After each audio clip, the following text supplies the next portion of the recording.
So let's do some work with abstract inverses. So the first thing people ask me is, what is abstract? Well, abstract means there's no numbers, okay? There's just letters, like U. So you can't use your unit circle knowledge to do this. So how do I work backwards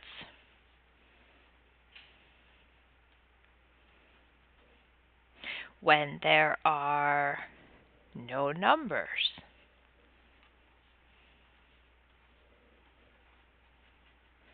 So if there's no numbers, how do I go backwards? Okay, and the answer is you draw a diagram. Draw a diagram. And more specifically, what you're going to do is draw a right triangle. A right triangle will allow us to do SOHCAHTOA, which is exactly what we're doing here. Okay, this first problem says sine of tan inverse of u. So the first thing I want you to look at closely is this part right here. Okay, we're going to say let tan inverse of u. Now I know that when you do an inverse, your answer is an angle. I'll call it theta. Okay, so essentially what I'm doing is I'm saying sine of the inside stuff. So I'm going to call that inverse.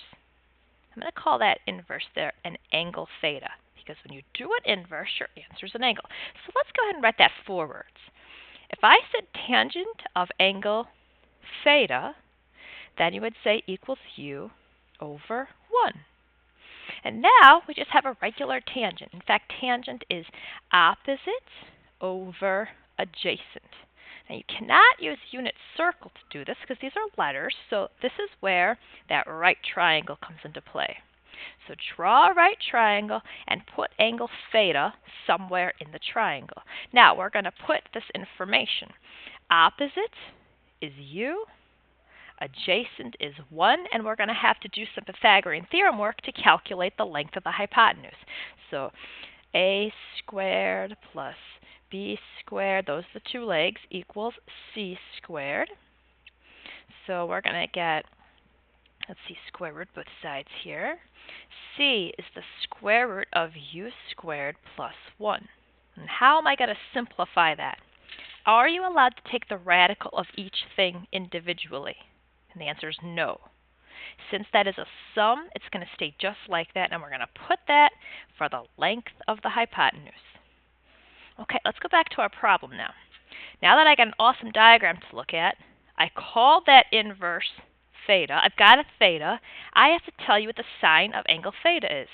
And looking at this right triangle, sine is opposite over hypotenuse. So I'll just use my diagram to state the answer in terms of u's. And that's how you say the answer. The answer is not going to be a number because we were given letters, so our answer is going to be in terms of that letter. If you would like to rationalize that, by all means, go ahead. I'm not going to require that you do that. If you just leave it like that, that's good enough for me. Okay, let's practice some more. Okay, the technique is the same once you get the hang of it. Okay, the idea being you can't say the answer because it's abstract. So let's take a look at this inside part. Let cosine inverse of 3u. That's an inverse problem. When you do inverse problems, your answers are angles. I'll call it theta again. So now we've simplified this problem to tangent of all that stuff inside was called a theta.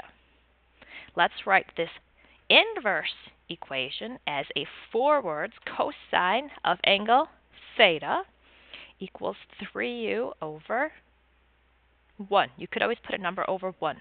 And let me ask you, cosine is SOHCAHTOA adjacent over hypotenuse. And now it's time to draw a right triangle with an angle theta in it. Theta's in it.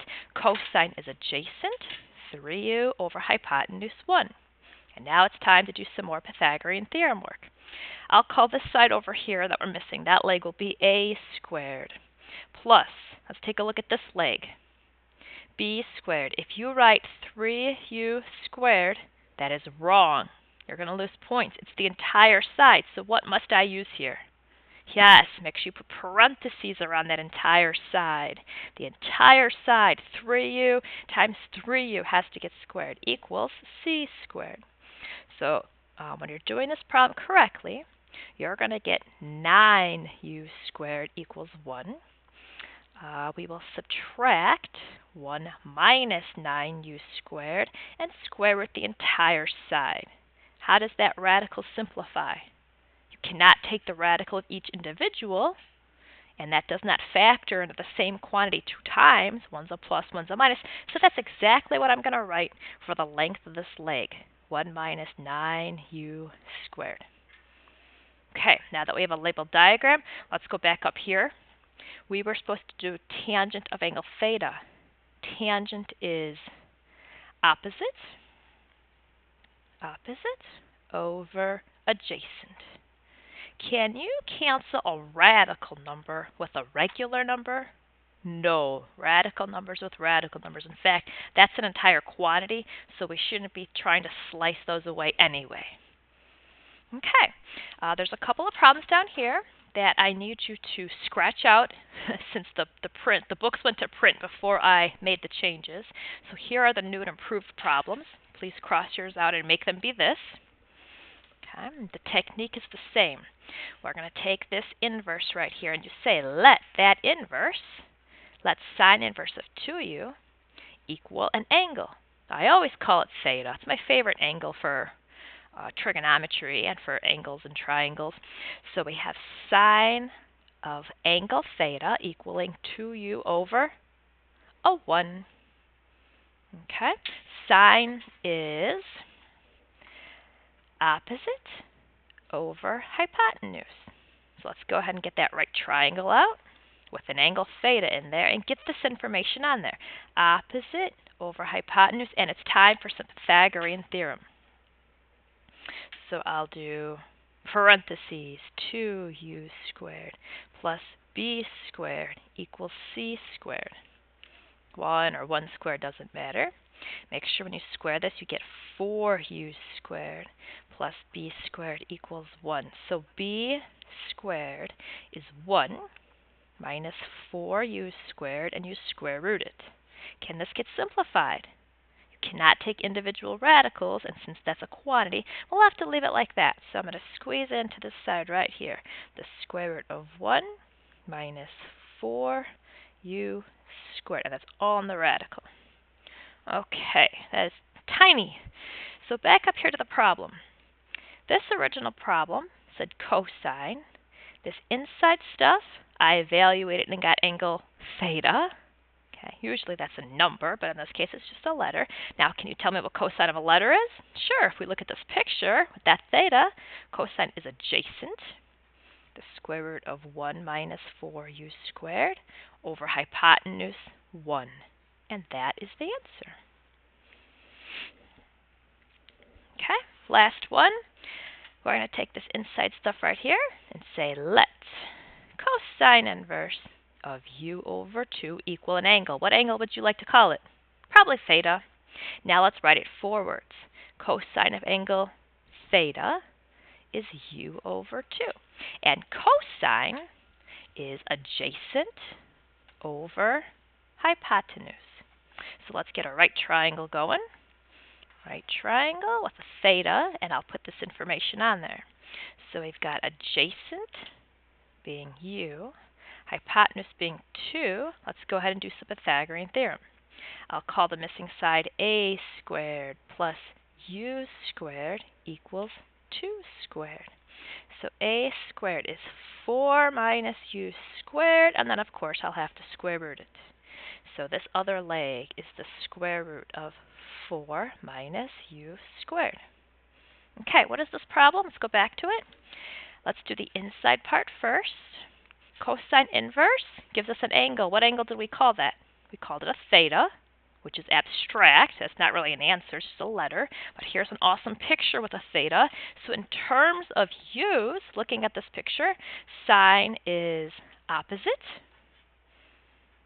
over hypotenuse over 2. Make sure that divide bar is nice and long, because that 2 is not under the radical. Those are abstract inverses. The second thing that we're going to talk about today are the identities. These are the trigonometric identities that you must have memorized. Should I put a little note up here? We must memorize. Okay, now the good news is most of these you probably already know.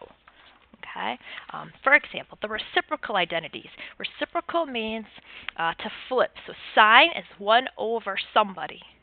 1 over cosecant of x. Cosine is 1 over secant of x. If you take a cosine and you move him downstairs, he's a secant. If tangent gets moved downstairs, he's a cotangent.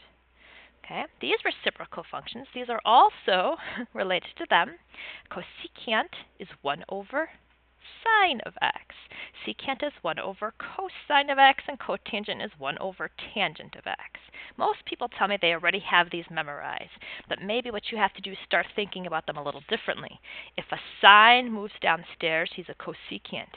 If you see a cosecant downstairs and bring him up, he's a sine. Okay, quotient, let's just write a little note here, means to divide. So I have to divide two different identities that makes a tangent. You can't put a 1 here. Tangent is sine over cosine. Now let's be very careful, because if this says tangent of x, then it has to be sine of x and cosine of the same x. They all get the same angle. How about cotangent of x? That would be cosine of x over sine of x. Okay? So the first set of identities, people tell me they usually already have memorized from the first chapter, so you're well on your way. Now for the Pythagorean identities. This first one here you must memorize. Okay? And it goes like this. Sine squared of x. Sine squared. So that means sine of x times sine of x. The of is x for both of them. Plus cosine squared of x equals 1. Now, you might have heard that before in your life. You must memorize that one. There's no way around it. So we'll put a box around that one. Let me prove to you why this is so. If I were to draw a triangle, this horizontal length, that's like the x. When I say x, you say cosine. So this is like the cosine, and this height, this y value, is sine. So you're telling me the hypotenuse is 1. Well, of course, we're doing unit circle stuff here. The cosine, the sine is related to a 1. Now, we can make more, and this is what I recommend doing. Never memorize the rest of them. Just remember this one, and you can quickly make the other ones. I'm going to show you how. So the first thing I'm going to do is I'm going to take sine squared of x, and let's write the whole identity down again. Plus cosine squared of x equals to 1. And I'm going to divide the first fraction by sine squared of x. Well, I have to do that to the second fraction here. The second term needs to get divided by sine squared of x. And what you do to the left, you have to do to the right. They're all getting divided by sine squared. Okay, here it comes. Arrow. Result being sine squared over sine squared is 1. Hey, what's a cosine squared over a sine squared? Cotangent squared of x. Do you see where the squared goes? Not on the x, but there's two cotangents. A cosine and a sine, and a cosine and a sine make two cotangents. All right, and 1 over sine squared is cosecant squared of x. There's the second identity. Okay, we're going to use these for the entire chapter. We're going to substitute things out. So if you're ever doing a problem and you see 1 plus cotangent squared, that can come out and be replaced with cosecant squared. And that's kind of what we're going to be doing over the next couple of days. All right, there's one more identity here. And let's take the original one. Let's take sine squared of x plus cosine squared of x, which equals 1. And we're going to divide each and every one of them by something. Can you guess what it is? This time it's cosine squared of x. Cosine squared of x. Cosine squared of x. Okay, so here is the third Pythagorean identity. Sine squared over cosine squared is tangent squared of x. Cosine squared over cosine squared is a 1. And that is going to equal secant squared of x. And so there is the third Pythagorean identity. Okay, so if I write this one down on my test, top of the test, I in my mind just say sine squared over sine squared is a 1. Cosine squared over sine squared makes cotangent. 1 over sine squared makes that. And I write all three of them down at the top, and then I start testing. So at no point do I really have these ever memorized. I usually write them down before I start doing some problems. Even odd identities. Do you guys remember which ones are even? Which ones are even? The even ones. Okay, I'm going to highlight these and put a star here. Even means symmetric over the y-axis. So if you take a point here, there's another point over here. So if we have the point 2, 4, then we have a point at negative 2, 4. So the negative really can go away because you're going to get a 4. So what you need to remember here is cosine of negative x is equal to cosine of x. And secant of negative x is equal to secant of x. Okay, their negatives disappear. And then the other ones, I just say, oh yeah, the other ones, they don't disappear. They're actually going to pop out. So sine of negative x is negative sine of x. And cosecant of negative x is negative cosecant of x.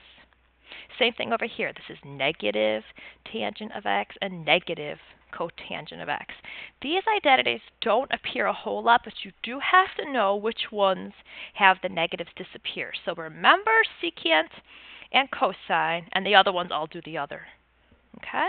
So hopefully you can do some abstract inverses, and hopefully you can practice these identities a little bit. Good job.